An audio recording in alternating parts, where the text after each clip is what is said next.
Halo, salam jumpa pemirsa. Senang sekali Nusa Tenggara Timur hari ini kembali hadir menjumpai Anda. Ya, sejumlah informasi menarik dan teraktual dari berbagai daerah di Nusa Tenggara Timur telah kami siapkan untuk Anda. Mengawali perjumpaan kita, berikut kami tampilkan cuplikan berita utama. Pemda Lembata memecahkan rekor sebagai daerah dengan inovasi terbanyak di Indonesia. Warga tolak pekerjaan saluran drainase di Dusun Dendeng, Kabupaten Kupang.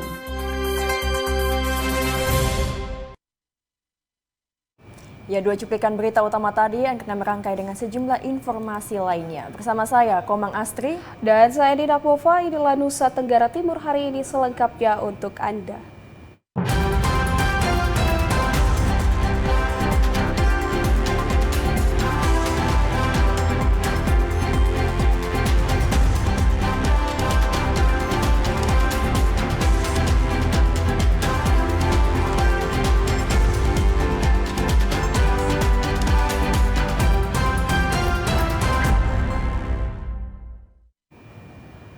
Ya, baik pemirsa, kita awali informasi hari ini dari Kabupaten Lembata.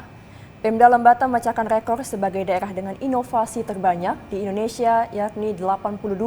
Meski demikian, inovasi ini dinilai akan berhasil jika ada kesadaran kolektif ASN dari aspek pelayanan juga kerja kolaborasi. Penjabat Bupati Lembata, Mateos Tan bersama para pimpinan OPD lingkup Pemda Lembata menandatangani nota kesepahaman komitmen pelaksanaan inovasi daerah di Aula Anton Enga Tifaona, Kantor Bupati Lembata, 20 Oktober 2023. Sebelum penandatanganan MOU ini, Pemda Lembata telah mengumumkan 82 inovasi daerah yang dihasilkan 31 SKPD lingkup Pemda Lembata. Angka ini memecahkan rekor pemerintah daerah yang menghasilkan inovasi pemerintahan terbanyak menurut catatan Lembaga Administrasi Negara atau LAN Republik Indonesia. Dari 82 inovasi daerah ini, terdapat beberapa inovasi yang berkaitan langsung dengan pelayanan publik, yakni Mall Pelayanan Publik Terpadu dan program Good Pagi yang dicanangkan Dinas Kesehatan. Penjabat Bupati Lembata, Mateos Tan, mengatakan reformasi birokrasi dan peningkatan kinerja ASN merupakan tujuan yang ingin dicapai dari gagasan inovasi daerah yang telah dirancang ini. Sebenarnya dalam berinovasi itu bukan masalah target, tapi bagaimana merubah penyelenggaraan pemerintah itu supaya bisa reformasi birokrasi ya, dan dalam rangka bagaimana kita meningkatkan pertumbuhan ekonomi daya saing daerah, termasuk masyarakat, termasuk aparatus negaranya. Tapi gerakan ini harus kita buat dari aparatus negara karena kita yang punya kemampuan untuk bisa merubah itu. Nah, masyarakat kita akan berupaya supaya juga bisa berubah sama-sama dengan kami. Sementara itu, Deputi Bidang Kajian Kebijakan dan Inovasi Administrasi Negara LAN Republik Indonesia, Tri Widodo mengatakan banyak faktor yang menyebabkan sebuah inovasi gagal diwujudkan pemerintah daerah. Dua di antaranya yakni komitmen yang tidak utuh dari ASN dan tidak ada kerjasama antara pimpinan OPD dalam lingkup sebuah pemerintahan. Meski demikian, Tri optimis 82 inovasi daerah Lembata ini dapat dijalankan dan ditingkatkan dengan adanya komitmen dan kerjasama tim lingkup Pemda Lembata. Sangat-sangat memungkinkan, bukan hanya memungkinkan untuk dilaksanakan, tapi juga memungkinkan untuk ditingkatkan, ditambah lagi. Yang tadi saya sampaikan, 82 itu masih awal saja. Pastikan itu bisa dijalankan. Dengan satu tadi, komitmen, yang dua teamwork. Tapi saya pikir dengan pemantauan dari Bapak PJ yang punya komitmen luar biasa untuk inovasi, saya kira ini berjalan. 82 inovasi daerah yang dicanangkan Pemda Lembata ini tidak terlepas dari dorongan dan pendampingan Lembaga Administrasi Negara atau LAN Republik Indonesia. Program Prioritas Nasional Pengembangan Ekosistem Pengetahuan Inovasi tahun 2023 ini bertujuan untuk mengakselerasi inovasi tata kelola pemerintahan dalam rangka meningkatkan daya saing daerah. Dari Kabupaten Lembata, Andri Atagoran, TVRI NTT. Pemirsa, Polres Sumba Barat Daya menggelar simulasi pengamanan pemilu 2024 yang bertempat di halaman kantor Bupati Sumba Barat Daya. Simulasi pengamanan kota bertujuan untuk memastikan kesiapan personil dalam menjaga keamanan selama pelaksanaan pemilu tahun 2024.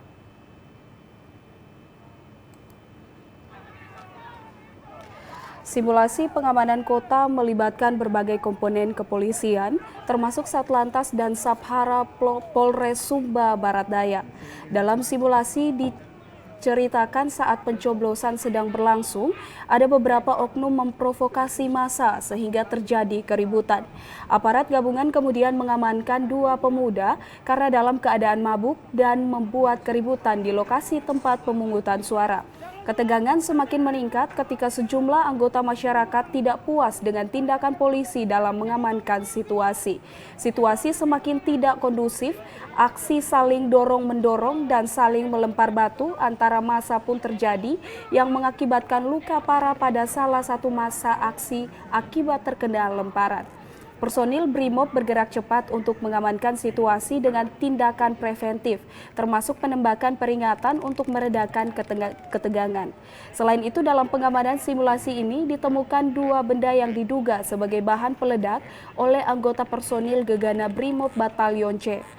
Wakapolres Sumba Barat Daya, Kompol Ketut Mastina, mengatakan simulasi pengamanan pemilu tahun 2024 untuk memastikan kesiapan seluruh personel dalam menghadapi berbagai situasi apapun selama pelaksanaan pemilu, serta dapat menjalankan tugas dengan baik. Adapun hal-hal yang dilakukan ini adalah yang pertama, kita memberikan gambaran kepada masyarakat bahwa dalam pemilu 2003-2024 apabila terjadi hal-hal yang tidak diinginkan, dari pihak kepolisian, Brimob dan TNI sudah siap menghadapi, dan masyarakat bisa mendapatkan gambaran. Polisi dalam melakukan kegiatan ini adalah untuk melaksanakan SOP dalam tata cara penanganan masyarakat, yaitu aksi pengunjuk rasa, guna menghindari hal-hal yang tidak kita inginkan. Kesempatan itu AKP I Gusti Ngurah Sastrawan Pasi OPS Batalion C Pelopor Sumba mengaku optimis dengan gambaran simulasi pengamanan pemilu tahun 2024 yang dapat memantapkan kesiapan seluruh personil dengan mewujudkan situasi Kamtipmas yang tetap kondusif. Ia mengaku Brimob Batalion C siap mengamankan pemilu. Batalion C pada prinsipnya siap mengamankan pemilu 2024, selalu satuan backup kewilayahan, selalu siap menampilkan yang terbaik untuk satuan kita. Terima kasih. Silan Polres Sumba Barat Daya dalam menggelar simulasi ini menunjukkan kesiapan mereka dalam menghadapi berbagai situasi yang mungkin terjadi selama pelaksanaan pemilu tahun 2024. Hal ini juga mengingatkan masyarakat akan pentingnya menjaga ketertiban dan keamanan selama pesta demokrasi berlangsung. Dari Sumba Barat Daya, Freddy Ladi, TVRI NTT. Sementara itu, Badan Pengawas Pemilu Bawaslu Flores Timur membeberkan sejumlah kerawanan yang berpotensi terjadi di pemilu 2024 mendatang. Sebagai pengawas, Bawaslu Flores Timur menyiapkan sejumlah strategi untuk mengatasi kerawanan sehingga pemilu 2024 boleh berjalan demokratis.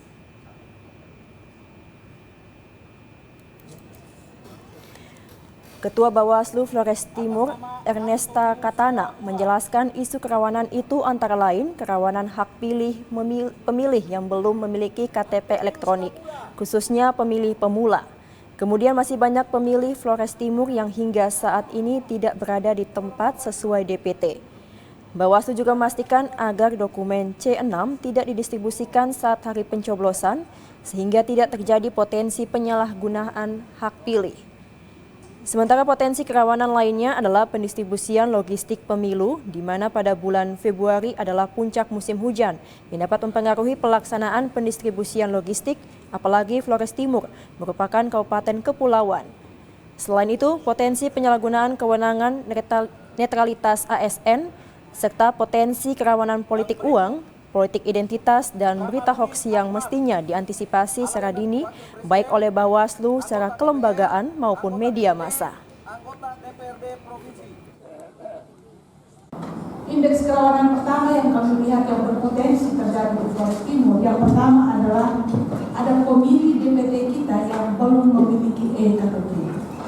Dari 19.000 itu yang masuk dalam kategori pemilih pemula itu ada sekitar 9.000-an.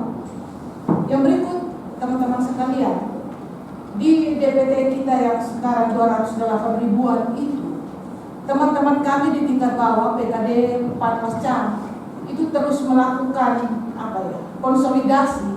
Ternyata banyak sekali pemilih kita yang kemudian saat ini tidak berada di Flores Timur. Nah, karena itu juga akan menjadi soal tersendiri kalau pada hari H mereka tidak pulang, maka kita memastikan C6 dia itu tidak boleh terdistribusi. Ketua Bawaslu Flores Timur berharap kerawanan yang berpotensi terjadi di pemilu 2024, karena itu dibutuhkan peran aktif semua pemangku kepentingan dalam melakukan pengawasan pemilu dengan menjaga netralitas penyelenggaraan pemilu, sekaligus menjaga potensi polarisasi masyarakat, mitigasi dampak penggunaan media sosial, dan juga pemenuhan hak memilih dan dipilih. Dari Kabupaten Flores Timur, Patman Werang, TVRI NTT. Ya, pemirsa, media massa memiliki peran vital dan menentukan dalam berbagai aspek kehidupan bangsa. Karena itu Bawaslu Sumba Barat Daya meminta agar pekerja media senantiasa menjunjung tinggi netralitas dengan menghindari pemberitaan yang terkesan berpihak pada salah satu kelompok tertentu, terutama saat penyelenggaraan pemilu tahun 2024 mendatang.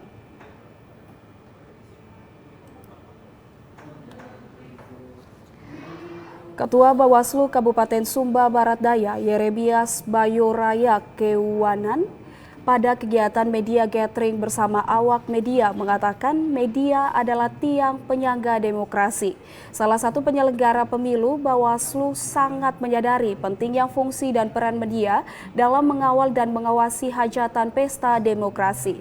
Karena itu Ketua Bawaslu Sumba Barat Daya meminta agar media senantiasa menjunjung tinggi netralitas dengan menghindari pemberitaan yang terkesan berpihak pada salah satu kelompok tertentu. Bawaslu juga akan mengawasi jika ada wartawan yang telah terdaftar sebagai calon anggota legislatif namun masih melakukan peliputan berita. Bawaslu Sumba Barat Daya akan bekerja sama dengan Komisi Penyiaran Indonesia untuk memastikan netralitas pekerja media. Kegiatan media gathering pada kesempatan kali ini mau menjalin komunikasi yang baik, erat dan intens dengan teman-teman media yang ada di Kabupaten Sumba Barat Daya. Memang penting, media ini tidak bisa dipisah, dilepas-pisahkan dari sendi kehidupan berdemokrasi bangsa dan bernegara kita. Jadi kesempatan kali ini memang sebuah peristiwa yang sangat luar biasa, karena memang beberapa kegiatan yang dilakukan oleh Bawaslu luput dari media juga. Sementara itu, Kepala Dinas Komunikasi dan Informatika Kabupaten Sumba Barat Daya, Rihi Meha Apraing, mengatakan tidak semua peristiwa bisa dikemas menjadi sebuah berita. Sebab hal utama yang harus dipikirkan adalah dampak dari pemberitaan itu sendiri. Modal utama wartawan adalah memiliki insting untuk memilih dan memilah peristiwa mana yang pantas dijadikan berita untuk konsumsi publik. Dalam dunia politik, peran media tidak kalah penting karena bisa menjadi alat yang dapat mempererat persatuan atau sebaliknya mempertajam perbedaan, bahkan berujung konflik. Media bisa menentukan hitam dan putih sebuah bangsa, sehingga baginya memang sangat penting profesi di bidang ini diisi oleh pribadi yang berkarakter dan juga berakhlak. Pekerja media dalam memproses sebuah berita harus menggunakan rumus wajib 5W1H dan melakukan konfirmasi dan cek balance sehingga tidak menghasilkan berita yang kurang akurat, bahkan cenderung mengarah kepada hoaks. Masing-masing mendapat pencerahan bagaimana memberitakan sesuatu agar pemberitaan itu tidak menyebabkan bangsa ini terpecah belah. hal yang terpenting dalam pemberitaan adalah muaranya adalah ada persatuan Indonesia. Indonesia ini harus ada sampai kapanpun.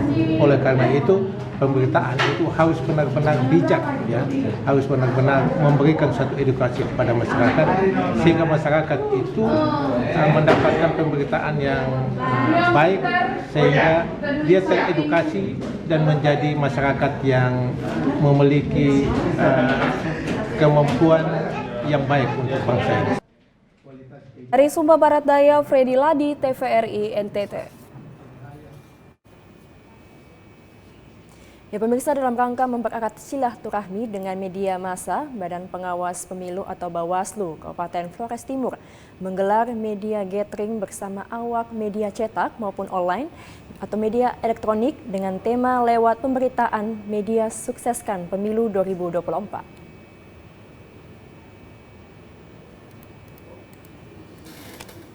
Ketua Bawaslu Flores Timur, Ernesta Kata menegaskan media memiliki peran penting dalam menyebarkan informasi terkait tahapan pemilu hingga hari pelaksanaan pemilihan umum. Suksesnya pemilu di Flores Timur tidak terlepas dari peran media.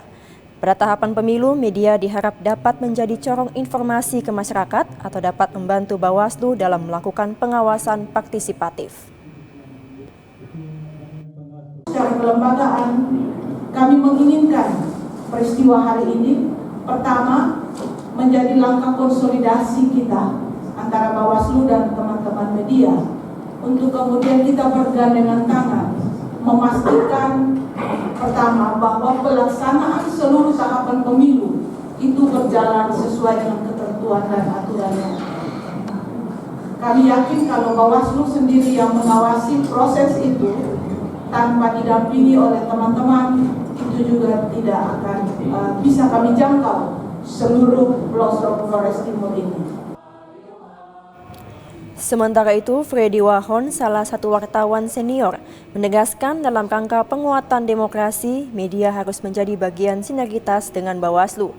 Media menjadi palang pintu yang terdepan untuk bisa memberikan informasi yang mengedukasi masyarakat terkait penguatan demokrasi. Tanpa menghadirkan dan melibatkan media itu tidak bisa karena media salah satu pilar demokrasi bangsa.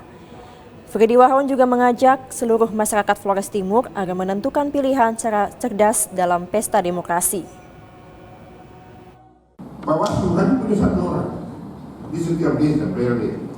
Apa risikonya? Risikonya dia tidak mungkin menjangkau seluruh, mengawasi seluruhnya. Maka partisipasi masyarakat termasuk pers sangat diperlukan oleh Bawaslu. Ini mungkin yang diharapkan sehingga kenapa media gathering dibuat. Apa sih masalah yang bisa kita bantu, masalah di Bawaslu yang bisa kita bantu dari sisi media, sehingga kita berbagi peran dan tidak unik kuat, tidak begitu. Ya, kita sama-sama memperkuat Bawaslu dalam kepentingan demokratisasi, demokratisasi. Kegiatan media gathering menghadirkan segenap awak media dari berbagai perusahaan media yang selama ini bertugas di Kabupaten Flores Timur, baik media cetak, online maupun media elektronik. Dari Kabupaten Flores Timur, Patman Werang, TVRI NTT.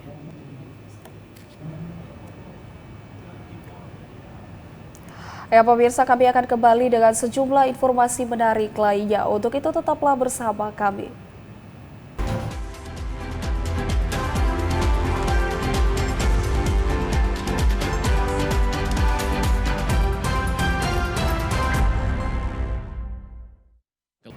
Terima kasih Anda masih menyaksikan Nusa Tengah Timur hari ini. Ya pemirsa, kita beralih ke informasi selanjutnya. Sebanyak 80.580 wisatawan berkunjung ke Labuan Bajo, Manggarai Barat. Dan dengan angka ini tercatat kunjungan wisatawan ke Labuan Bajo terjadi lonjakan.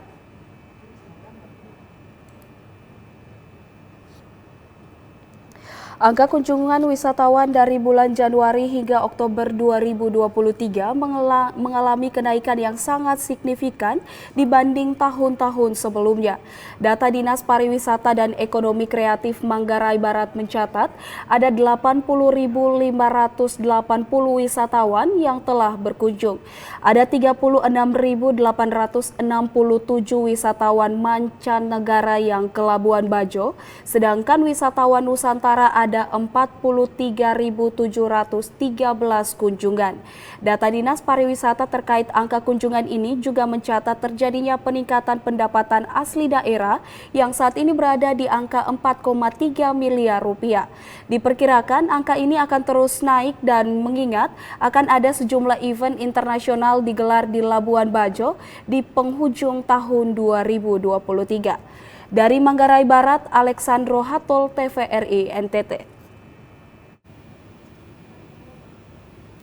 Pemirsa, pembangunan saluran drainase di Dusun Dendeng, Desa Noel Baki, Kecamatan Kupang Tengah, Kabupaten Kupang terhambat karena salah satu warga menolak akibat sebagian lahannya tidak dibayar ganti rugi.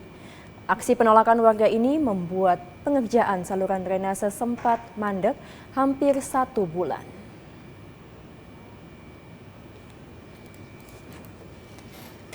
Pemda Kabupaten Kupang melalui Dinas PUPR mendapat kucuran dana alokasi khusus DAK sebesar 8 miliar rupiah lebih untuk pengerjaan peningkatan Jalan Noel Baki Merdeka dari pengerasan menjadi hot mix termasuk saluran drainase.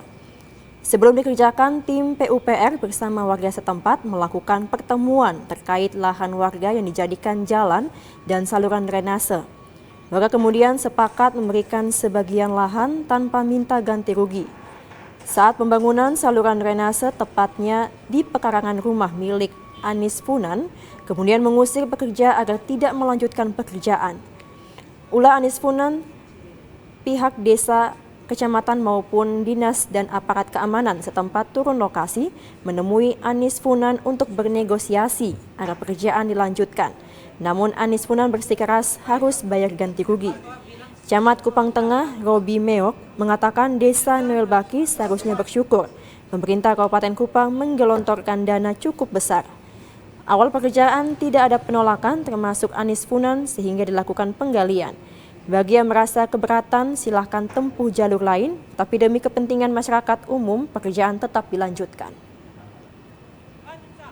Realisasi kita harus melakukan berkaitan dengan pekerjaan ini. Kalau ini kan jadi kalau keberatan ini kita sampaikan secara bermartabat. Jangan kemudian kita sudah selesai kemudian ada hambatan. Nah itu yang kita justru kita panggil datang untuk bagaimana kita menyampaikan apa yang menjadi kendala. Tapi kalau seperti ini ada ambil yang luar biasa atau kita yang menghambat yang tidak.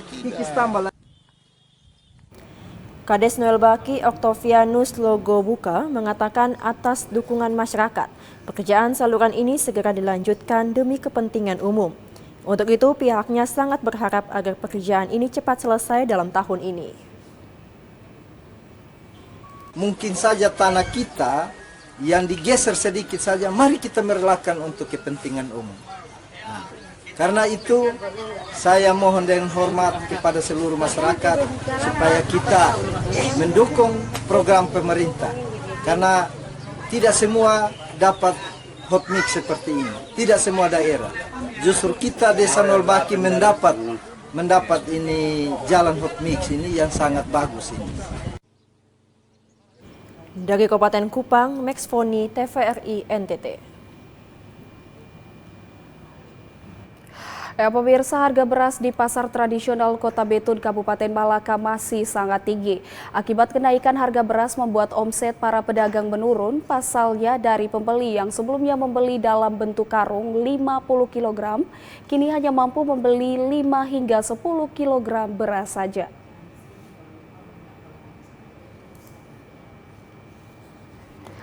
Harga beras di pasar tradisional Kota Betun masih tinggi. Untuk beras kualitas medium dipatok sebesar Rp14.000 per kilogram. Sementara kualitas premium dijual Rp16.000 hingga Rp17.000 per kilogram. Lonjakan harga beras di Kabupaten Malaka sangat-sangat memberatkan warga.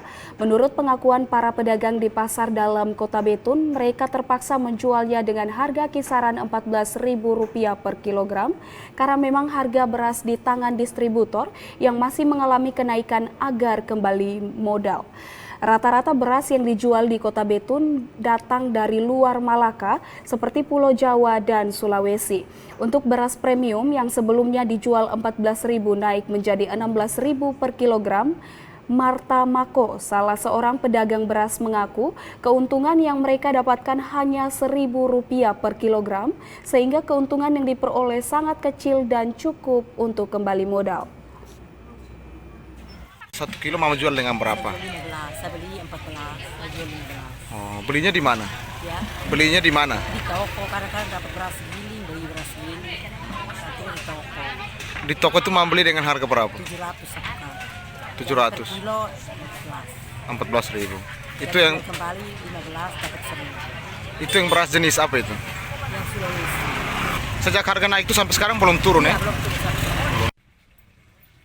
Kabupaten Malaka, Yosman Serang, TVRI NTT. Pemirsa, Dinas Ketahanan Pangan Kabupaten Timur Tengah Utara kembali menggelar gerakan pangan murah atau GPM yang warga antusias menyambut pasar murah yang ada untuk berbelanja kebutuhan pokok sehari-hari.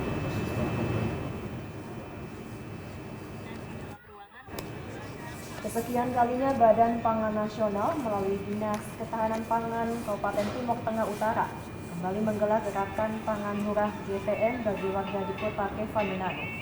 Masih di lokasi yang sama, yaitu lapangan depan rumah jabatan Bupati Timur Tengah Utara, terlihat antusias warga cukup tinggi mendatangi lokasi pasar pangan murah untuk berbelanja kebutuhan pokok mereka.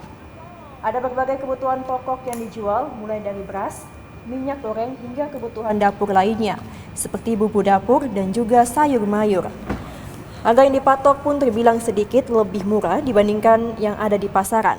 Sejumlah warga yang berbelanja mengaku terbantu dan sedikit berhemat dengan ada kegiatan pasar murah ini.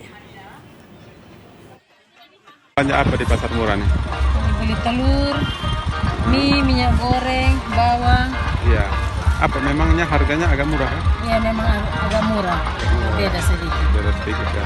Dibanding dengan di tempat lain, toko atau kios, harganya gimana? Ini di sini? Di toko, di sini lebih murah. Lebih murah ya. Akhirnya dengan adanya pasar murah ini, kita lebih hemat. Iya, lebih hemat dan membantu kita masyarakat. Mak, beli beras dengan harga berapa nih, Mama? Ini, harga ya. Berapa satu karungnya? Ini satu karung ini kami kasih dua-dua ini saya bayar 103.000. 103.000? Iya. Ini murah atau mahal nih? Ini agak lumayan. Murah. Kalau dibanding dengan beli di kios atau di toko? Ini 15, sama ya. Oh. 15 dalam rumah 7-8 orang cukup ya, Mak. Sementara itu, pihak Badan Ketahanan Pangan Timur Tengah Utara mengungkapkan terus berupaya melakukan stabilisasi pasokan dan harga pangan melalui gerakan pangan murah. Dan untuk penyediaan kebutuhan pokok yang dijual kepada warga, pihak Dinas Ketahanan Pangan bekerjasama dengan pihak Bulog dan sejumlah mitra yang ada di Kota Kevaminanu. Yang terlibat pada kegiatan gerakan pangan murah, hari ini ada kurang lebih ada 15 mitra atau 15 vendor, baik dari BUMN Pangan, dalam hal ini Bulog, ID Food. Kami juga bermitra dengan vendor-vendor atau pedagang distributor yang ada di Kabupaten Timur Tengah Utara. Kegiatan gerakan pangan murah ini mendapat respon positif dari masyarakat, mengingat harga kebutuhan pokok saat ini terus melonjak, terutama beras. Tentunya harapan warga kegiatan penjualan pangan murah seperti ini bisa terus dilakukan pemerintah untuk membantu warga dalam memenuhi kebutuhan pokok mereka di tengah kesulitan ekonomi yang tengah dirasakan warga saat ini. Dari Kabupaten Timur Tengah Utara, Joseph Praso, TVRI NTT. Ya pemirsa, PT Permodalan Nasional Madani melalui program pembangunan kapasitas usaha menyelenggarakan pelatihan community leaders dengan tema Insan PNM berkualitas dukung UMKM Indonesia naik kelas. Kegiatan ini melibatkan 688 peserta yang merupakan pendamping nasabah PNM Mekar. Community leaders adalah sosok rekan-rekan pendamping nasabah PNM Mekar yang membantu nasabah untuk melakukan pendampingan dan pelatihan sederhana di dalam grup sehingga nasabah bisa berkembang lebih maju dan naik kelas. Pelatihan ini tidak terlepas dari komitmen pendampingan PNM dalam membangun hubungan emosional dan memberikan dukungan kepada para pendamping nasabah sebagai bekal untuk mendapatkan pengetahuan baru yang dapat berdampak baik kepada kemajuan usaha nasabah PNM. PNM PKU juga menggelar pelatihan yang dikenal dengan nama Belajar Bareng PNM yang bertema usaha kuliner dari rumah keuntungan melimpah. Kegiatan ini melibatkan 50 wanita ultra mikro binaan PNM atau lebih dikenal dengan nasabah PNM Mekar di wilayah Kupang. Oke, tujuan kegiatan ini memang untuk meningkatkan kualitas pemberdayaan UMKM binaan nasabah PNM khususnya di Kupang untuk naik kelas. Mungkin seperti itu sih. Harapannya biar nasabah-nasabah bisa meningkatkan produktivitas dan terkait dengan pendapatan juga. Dengan usaha yang kita lakukan pelatihan-pelatihan untuk pembuatan kue bisa menjadi nilai ekonomis para nasabah binaan kami. Oke. Kegiatan yang dilakukan oleh PT Permodalan Nasional Madani melalui Divisi Pengembangan Kapasitas Usaha hadir di Kota Kupang ini untuk mendampingi ibu-ibu nasabah PNM untuk naik kelas. Artinya kita selalu akan mendampingi untuk nasabah-nasabahnya PNM untuk bisa naik kelas atau meningkatkan usahanya. Tujuan dari pelatihan ini adalah lebih meningkatkan kreativitas nasabah PNM dengan melatih keterampilan barunya, sehingga dapat membuka peluang untuk membuka usaha baru. Diharapkan kedepannya bisa berkontribusi dalam membangun UMKM di wilayah masing-masing sehingga bisa naik kelas dan keluarga sejahtera. Venido Adimata Ratu, TVRI NTT.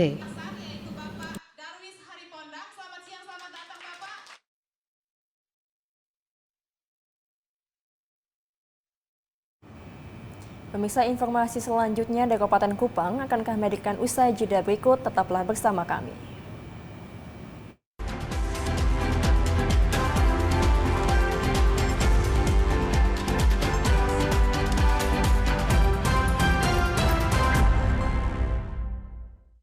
Ya pemirsa, terima kasih Anda masih terus bersama kami di Nusa Tenggara Timur hari ini. Kita beralih ke informasi selanjutnya. Pemirsa, tren penurunan stunting di Kabupaten Kupang hingga saat ini berada pada 3-4%. Berbagai upaya kolaboratif akan terus dilakukan agar target penurunan stunting di bawah 10% bisa tercapai.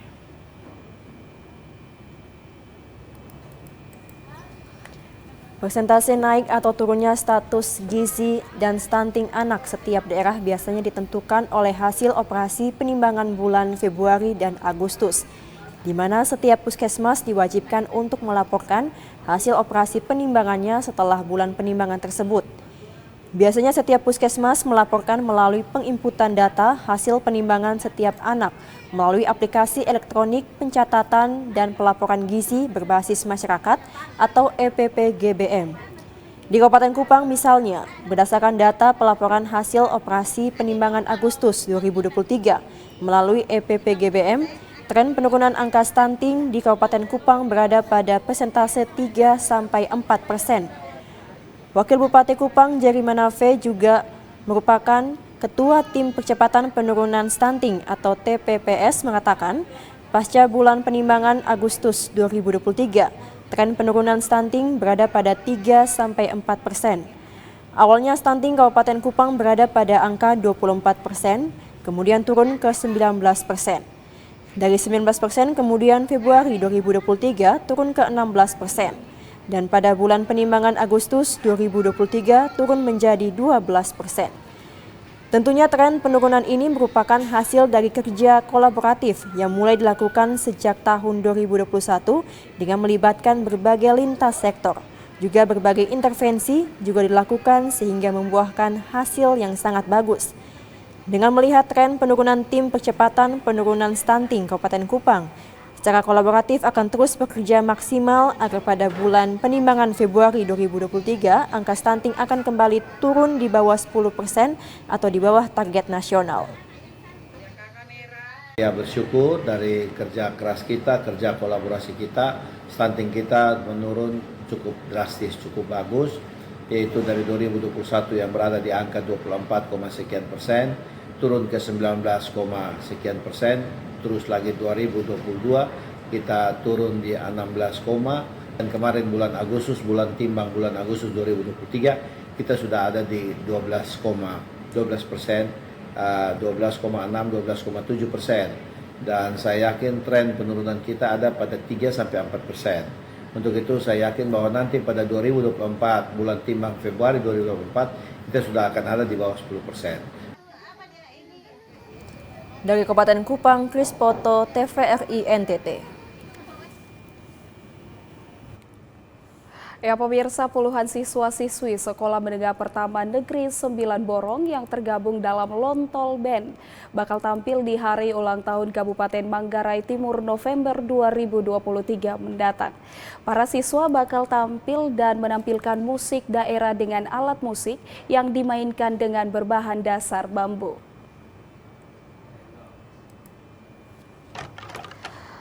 Fritz Timotius, Kepala Sekolah UPTD SMP Negeri 9 Borong mengatakan bahwa puluhan peserta didiknya yang tergabung dalam Lontol Band bakal tampil di hari ulang tahun Kabupaten Manggarai Timur. Lontol Band, kata Fritz, bakal menampilkan musik lokal yang menggambarkan budaya Manggarai. Alat musik yang dimainkan peserta didiknya berbahan dasar bambu, kayu, jerigen, dan seruling. Band ini dipelopori oleh Felix Ramanuja, guru seni SMP Negeri 9 Borong. Bambu-bambu yang digunakan dipotong dan dirangkai sedemikian rupa. Kayu kopi kering jadi stik, sedangkan jerigen pengganti bass dan seruling dijadikan terompet.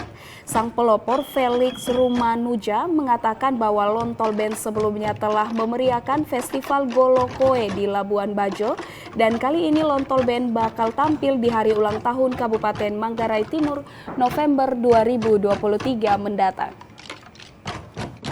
Ya, memang karena merasa kita di sini jauh dari keramaian, lalu bagaimana supaya membangkitkan semangat terlebih anak-anak di sini. Itu dasar awalnya sampai diadakannya Lontol Band ini dari bahan-bahan alami yang ada di sini. Kemudian perkembangannya, antusiasme masyarakat terhadap kegiatan ini sangat luar biasa dukungannya, karena kita dari situ kita dikenal di tingkat keuskupan di kabupaten, kemudian kita diundang untuk ikut festival Golokoe di Labuan Bajo. Di sana kita dikenal sudah oleh warta apa ya, turis ya.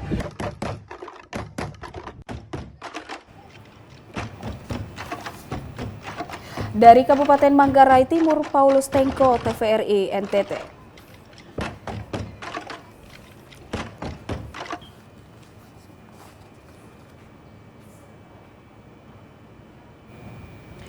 Ya pemirsa, sejumlah informasi menarik lainnya akan kami tampilkan usai jeda pariwara berikut. Tetaplah bersama kami di Nusa Tenggara Timur hari ini.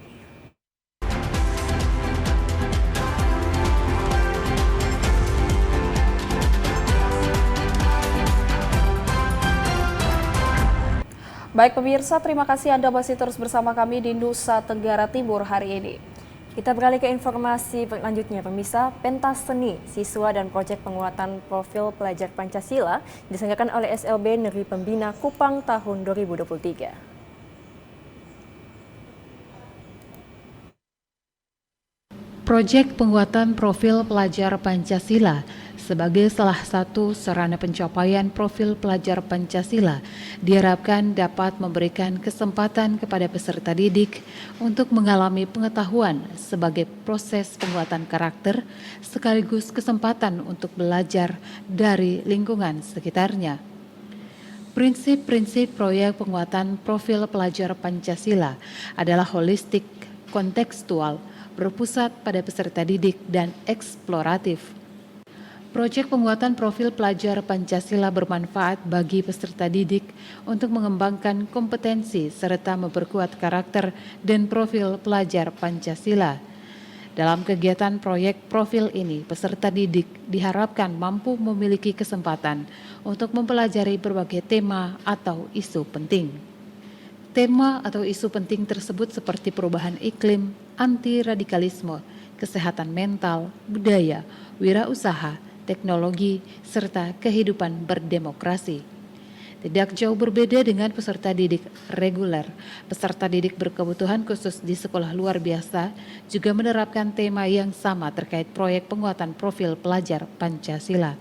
Hanya saja kedalaman materi serta aktivitas diselaraskan dengan karakteristik dan kebutuhan peserta didik.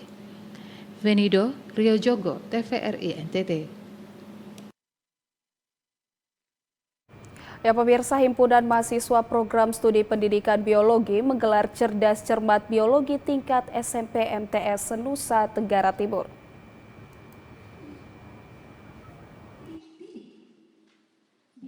Mahasiswa merupakan agen perubahan masa depan bangsa dan negara yang memiliki peran strategis dalam mengatasi permasalahan di segala bidang, khususnya bidang pendidikan biologi. Dan semua itu diwujud nyatakan dalam Cerdas Cermat Biologi tingkat SMP MTS Nusa Tenggara Timur. Cerdas Cermat Biologi ini merupakan salah satu program kerja yang diselenggarakan oleh Himpunan Mahasiswa Program Studi Pendidikan Biologi di bawah naungan Program Studi Pendidikan Biologi FKIP Undana. Kegiatan ini sudah memasuki tahun ke-9 dengan cakupan wilayah semakin luas. Sebenarnya CCB ini dilaksanakan setiap tahun. Hanya kemarin karena dibatasi oleh wabah COVID virus corona sehingga ada 2 atau 3 tahun kami tidak melaksanakan kegiatan itu. Tetapi untuk tahun depan memang harus dipersiapkan dari sekarang. Setelah kegiatan CCB ke-9 ini selesai, kami ingin melibatkan semua sekolah. Nanti akan kami rencanakan untuk tidak hanya sekolah-sekolah negeri, tapi semua sekolah swasta yang ada di pelosok Nusa Tenggara Timur ini sehingga ada pemerataan. Cerdas Cermat Biologi SMP MTS Nusa Tenggara Timur ini berlangsung dari tanggal 17 sampai 20 Oktober 2023 di Aula FKIP Undana Kupang. Lomba ini diikuti 32 sekolah menengah pertama yang ada di seluruh Nusa Tenggara Timur. Venido, Adimataratu, TVRI NTT.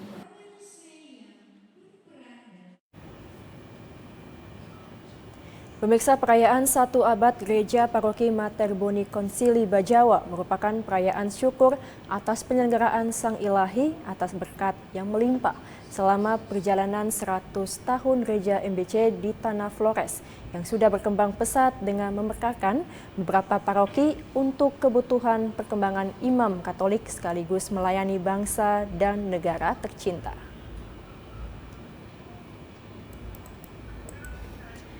Perayaan 100 tahun Gereja Katolik Mater Boni Konsili atau Paroki MBC yang terletak persis di tengah kota Bajawa berjalan dengan sangat sederhana tetapi dipenuhi dengan umat yang datang dari berbagai paroki yang merupakan hasil pemekaran dari Gereja MBC dengan perayaan Ekaristi Kudus yang agung. Perjalanan panjang Paroki MBC Bajawa selama 1 abad ini banyak mengisahkan suka dan duka, mulai dari masa pendudukan Belanda dan Jepang sampai kemerdekaan Indonesia, menjadikan Paroki MBC merupakan paroki yang dewasa serta mandiri dan selalu bertahan terhadap perubahan zaman. Uskup Momere Monsinyur Ewaldus Martinus Sedu sangat berharap agar kedepannya paroki MBC terus berkembang serta memberikan perhatian penuh terhadap pertumbuhan dan perkembangan iman umat, khususnya anak-anak dan remaja yang merupakan aset utama gereja dalam kelangsungan gereja dan bangsa untuk menjadi pribadi yang baik dan meneladani hidup Tuhan Yesus Kristus dan kerendahan hati Bunda Maria. Persaudaraan dan solidaritas yang sudah muncul sejak dulu itu terus dikembangkan dan mudah-mudahan itu harus tetap tertanam mulai dari dalam keluarga, komunitas basis juga dari lingkungan.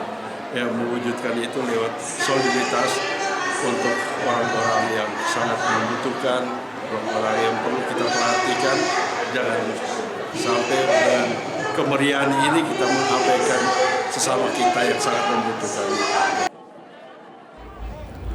Dibuka dengan perayaan Ekaristi Kudus oleh Yang Mulia Uskup Momere bersama belasan imam, tampak pancaran kebahagiaan umat yang hadir begitu terasa dalam doa dan syukur atas berkat penyelenggaraan Tuhan selama 1 abad, karya dan pengorbanan imam paroki MBC untuk hadir dan tinggal bersama umat, baik dalam suka maupun duka. Dari Kabupaten Ngada, Lexi Nunu, TVRI NDT. Ya pemirsa, di momen bulan keluarga umat Kristiani, khususnya dalam lingkup Gereja Injili di Timor atau Gemit, diajak untuk terus menumbuhkan cinta kasih dalam lingkungan keluarga di tengah berbagai tantangan kehidupan yang dihadapi.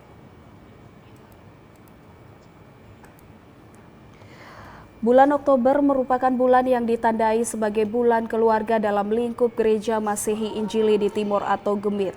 Di dalam perayaan bulan keluarga ini, keluarga-keluarga Kristen diharapkan terus menumpuk cinta dan kasih dalam lingkungan keluarga, sehingga cinta dan kasih tersebut boleh terpancar dalam kehidupan sehari-hari dengan sesama.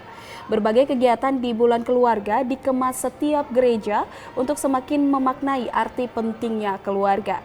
Pendeta Stefanus Pandi STH dalam khotbah Minggu pagi di Gereja Kaisarea Kota Kupang menyampaikan sejumlah poin penting bagi keluarga-keluarga Kristen saat menjalani bulan keluarga ini.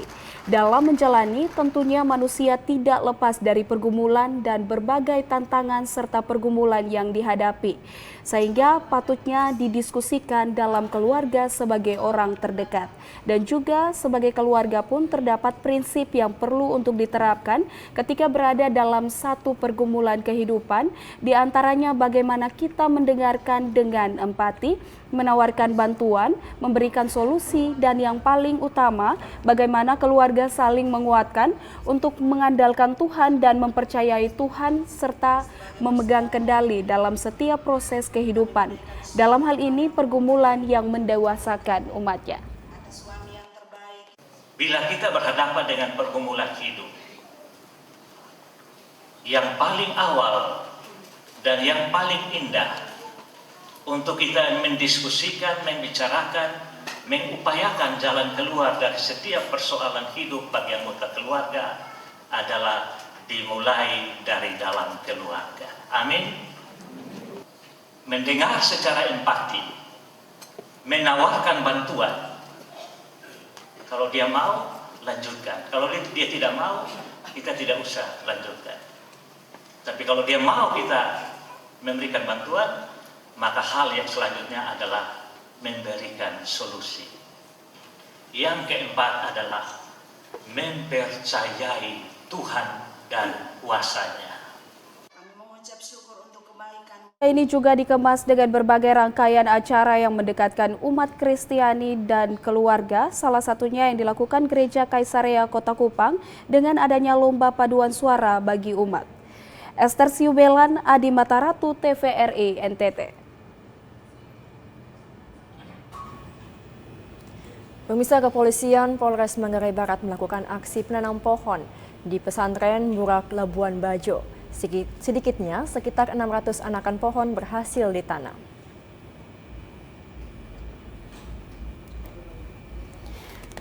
Polres Manggarai Barat melakukan penanaman 600 anakan pohon. Program Peduli Alam ini bertujuan menghijaukan lingkungan di Pondok Pesantren atau Ponpes Nurul Fatah Burak, Desa Macang Tanggar, Kecamatan Komodo. Ratusan anakan pohon yang ditanam terdiri dari berbagai jenis pohon, di antaranya pohon jambu mete, sengon, ketapang kencana, jambu biji, merbau, dan mahoni. Sejumlah pohon ditanam secara simbolis oleh pejabat utama Polres Manggarai Barat dan pengurus cabang Bayangkari Manggarai Barat. Kapolres Manggarai Barat AKBP Ari Satmoko berharap penanaman yang dilakukan di lahan tandus milik pondok pesantren nantinya dapat mendukung lingkungan untuk lebih asri dan sejuk. Ke beberapa lokasi di Manggarai Barat. Adapun tujuan kegiatan hari ini, ya, yang jelas kita sama-sama lihat bahwa di sini ada hamparan lahan yang luas, tetapi pohon-pohonnya saya lihat masih relatif minim, sehingga kita berharap ke depan dengan adanya kegiatan penanaman pohon hari ini bisa menjadikan area ini menjadi lebih rimbun dan lebih sejuk di samping. Dari Labuan Bajo, Alessandro Hatol, TVRI NTT.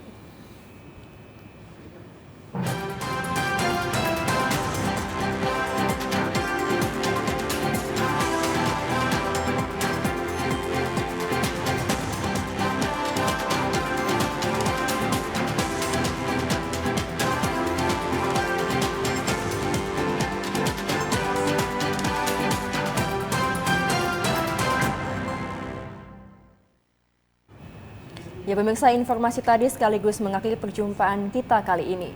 Ya, terus saksikan Nusa Tenggara Timur hari ini yang menyajikan informasi secara santun, lugas, dan berimbang hanya di TVRI NTT Media Pemersatu Bangsa. Akhir kata saya Dina Pova dan saya Komang Astri, mohon kerabat kerja yang bertugas mengucapkan terima kasih atas kebersamaan Anda. Selamat melanjutkan aktivitas Anda dan sampai jumpa.